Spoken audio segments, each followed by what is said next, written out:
အစာအိမ်နဲ့ပတ်သက်ပြီးသိထားတဲ့အချက်၉ချက်အစာအိမ်နားတစ်ဝိုက်နာပြီးမအီမတာဖြစ်ခြင်းတနည်းပြောရရင်ဗိုက်ရဲ့အပေါ်ဘက်နေရန်အောက်နားလေးမှာမအီမတာဖြစ်တာမျိုးဟာမကောင်းတဲ့အစာစားမိလို့ဗိုက်အောက်နာမျိုးဖြစ်လေရှိတယ်ဆိုပေမဲ့တခြားသတိပြုစရာတွေလည်းရှိပါတယ်။များသောအားဖြင့်အစာချေလမ်းကြောင်းနဲ့ဆိုင်တဲ့ပြဿနာတွေဖြစ်တာများပြီးတော့တခါတလေမှာအသက်အန္တရာယ်ရှိတာမို့ရင်းညွန့်တစ်ဝိုက်မှာမအီမတာဖြစ်ရတဲ့အကြောင်းရင်းတွေကတော့နံပါတ်1အနေနဲ့ကတော့အစာမကြေခြင်းဟာအစာစားပြီးမကြခင်မှာပဲဖြစ်လေရှိတယ်။အစာစားလိုက်တဲ့အခါမှာအစာအိမ်ဟာအက်ဆစ်ဓာတ်တွေထုတ်ပေးတာဖြစ်ပြီးတော့တခါတရံအက်ဆစ်ဓာတ်ဟာဥနီယန်တွေကိုမအီမတာဖြစ်စေတယ်။အစာမကြေတဲ့လက္ခဏာတွေကတော့ပြို့ခြင်း၊ဗိုက်တင်းနေခြင်း၊ဂလွီနဲ့မြည်ခြင်း၊လေအောင့်ခြင်းတွေပဲဖြစ်ပါတယ်။နံပါတ်2အနေနဲ့ကတော့အစာများစားမိခြင်း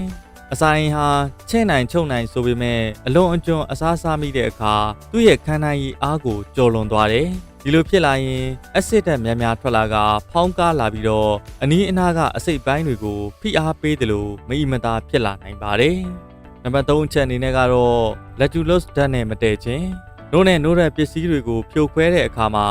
လက်ကျူလော့စ်ဆိုတဲ့ဓာတ်တစ်မျိုးထွက်လာပါတယ်။နို့နဲ့နို့တဲ့ပစ္စည်းမတည့်တဲ့သူတွေစားမိရင်အစာအိမ်နာခြင်းပြို့ခြင်းဗိုက်တင်းခြင်းဝမ်းလျှောခြင်းတွေဖြစ်နိုင်ပါတယ်။နံပါတ်4အချက်အနေနဲ့ကတော့အရက်တောက်ခြင်းအရက်ကိုပုံမှန်လောက်တောက်သုံးခြင်းကအစာအိမ်ကိုထိခိုက်မှာမဟုတ်ပါဘူး။အရက်ကိုအလွန်အကျွံတောက်သုံးတဲ့အခါမှာအစာအိမ်နေရန်တွေကိုထိခိုက်စေတာမဟုတ်အစာအိမ်နာခြင်းဖြစ်စေပြီးတော့ဗိုက်ကိုမအီမတာဖြစ်စေပါတယ်။နံပါတ်5အနေနဲ့ကတော့အစာအိမ်ရောင်ခြင်း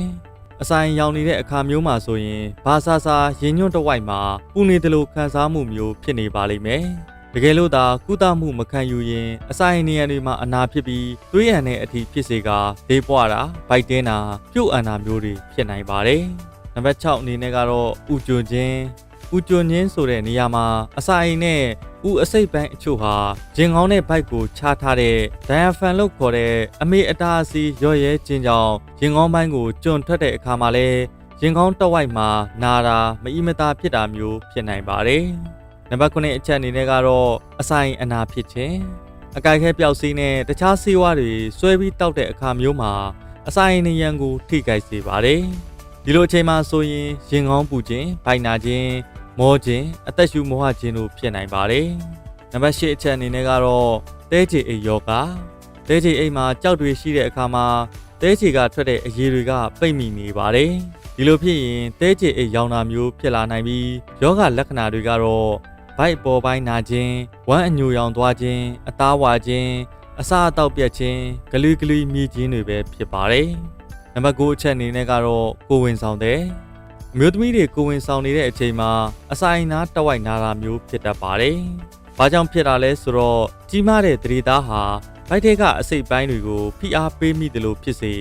ကိုယ်ဝန်ဆောင်ခြင်းဟော်မုန်းအပြောင်းလဲကြောင့်အစာအိမ်ကနေအက်ဆစ်တွေပုံမိုထုတ်တာကြောင့်လည်းဖြစ်နိုင်ပါတယ်ခင်ဗျာ